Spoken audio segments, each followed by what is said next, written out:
Chers amis, aujourd'hui je vous propose de ne pas commenter directement l'Évangile, mais de nous arrêter sur la première lecture et tout particulièrement sur un verset. Étienne était en face de ses accusateurs. Rempli de l'Esprit Saint, il fixait le ciel du regard, il vit la gloire de Dieu et Jésus debout à la droite de Dieu.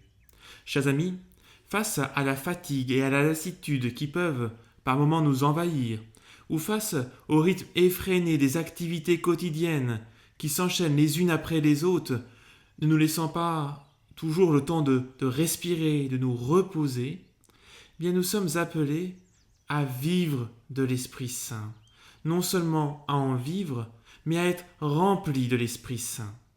Comme l'exprime l'un des plus grands mystiques, Saint Séraphin de Sarov, le but de la vie, de toute vie, c'est l'acquisition du Saint-Esprit. Chers amis, ce que nous avons de mieux à faire dans la vie, ce pourquoi nous sommes faits finalement, c'est de nous laisser envahir par le Saint-Esprit. Le Saint curé d'Ars disait « Sans le Saint-Esprit, nous sommes comme une pierre du chemin. Prenez dans une main une éponge imbibée d'eau et dans l'autre un petit caillou. Pressez-les de manière égale. Il ne sortira rien du caillou, et de l'éponge, vous ferez sortir l'eau en abondance. L'éponge, c'est l'âme remplie du Saint-Esprit, et le caillou, c'est le cœur froid et dur où le Saint-Esprit n'habite pas. » L'Esprit Saint transforme réellement notre vie. Nous devons en avoir véritablement conscience. Mais en quoi me direz-vous ? Eh bien, saint Paul nous le résume en 12 mots. Le Saint-Esprit transforme notre vie en amour, joie, paix, patience, bonté, bienveillance, fidélité, douceur, maîtrise de soi, modestie, chasteté, continence. Tout ce dont nous avons besoin pour vivre notre vie nous est donné par l'Esprit Saint, le don de Dieu. Vivre de l'Esprit Saint, être rempli de l'Esprit Saint, ce n'est pas une petite anecdote dans notre vie chrétienne. N'oublions pas, l'Esprit Saint, c'est qui ? C'est la troisième personne de la Sainte Trinité. C'est Dieu, c'est une personne. Vivre de l'Esprit Saint, c'est être docile et se laisser guider par lui. On ne peut pas contrôler l'Esprit Saint. On ne peut pas lui dicter ce qu'il doit faire dans notre vie. Saint Paul le dit très clairement dans l'Épître aux Galates, « Puisque l'Esprit est notre vie, marchons sous la conduite de l'Esprit. » Rappelez-vous les symboles de l'Esprit Saint dans les Saintes Écritures. On en a 3 principalement, le feu, le vent et l'eau vive. On ne met la main sur aucune de ces réalités. On ne reçoit le vent qu'en se mettant dans sa direction, en se laissant porter par lui. On accueille la force de l'eau vive qu'en se mettant dans le sens du courant d'eau, et il n'est pas conseillé de mettre la main sur le feu. Alors, chers amis, pas d'autre solution. Nous devons lui ouvrir en grand les portes de notre âme. Nous n'avons pas une main mise sur l'Esprit Saint, c'est lui qui vient en nous, sur nous. C'est comme si vous laissiez grandes ouvertes les portes de votre maison et que vous demandiez à un inconnu, « Eh bien, viens chez moi, fais toutes les transformations que tu veux, je te laisse faire. Viens, viens, Esprit Saint. » Alors, chers amis, quelle attitude du cœur faut-il avoir pour demander l'Esprit Saint ? Bien, j'en retiendrai simplement 3. Je vous les donne assez rapidement, mais je vous invite à les méditer. D'abord, l'attitude du mendiant. Être humble. Oui, être humble devant un tel don, devant l'Esprit Saint.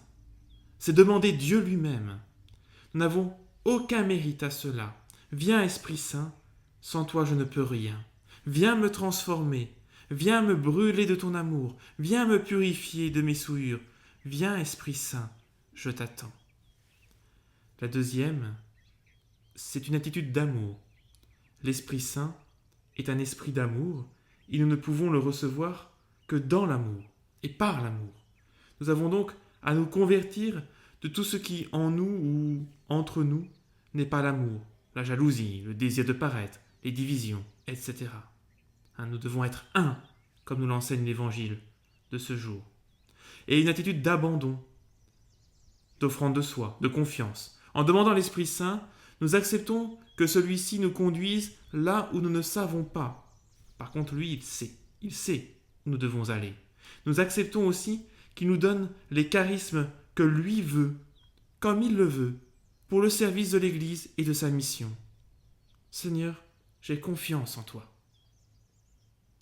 Alors j'imagine que certains, dans un coin de leur tête, sont en train de se dire « Mais j'ai déjà reçu l'Esprit Saint au baptême, à la confirmation, c'est bon, l'Esprit Saint est en moi. » Enfin, petite parenthèse, si certains parmi vous, notamment les adultes, n'êtes pas encore confirmés, eh bien pensez-y, franchissez le pas. Oui, allez-y. Oui, chers amis, vous avez reçu l'Esprit Saint, et selon la promesse du Christ, notre corps est le temple du Saint-Esprit. Mais sa place dans notre âme ressemble-t-elle plus à la lueur d'une bougie ou à celle d'un brasier ardent? Posez-vous cette question. Est-ce que je laisse l'Esprit Saint dans ma vie telle une bougie ou comme un brasier? À moins d'une semaine de la solennité de la Pentecôte, eh bien je vous invite toute cette semaine à prier, à invoquer l'Esprit Saint. Laissons-nous renouveler par l'Esprit Saint.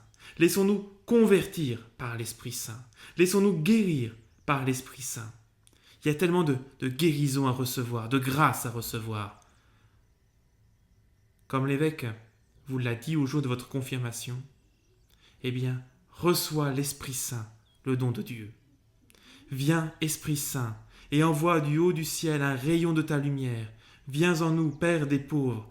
Viens, dispensateur des dons.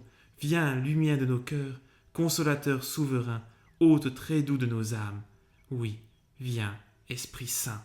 Amen.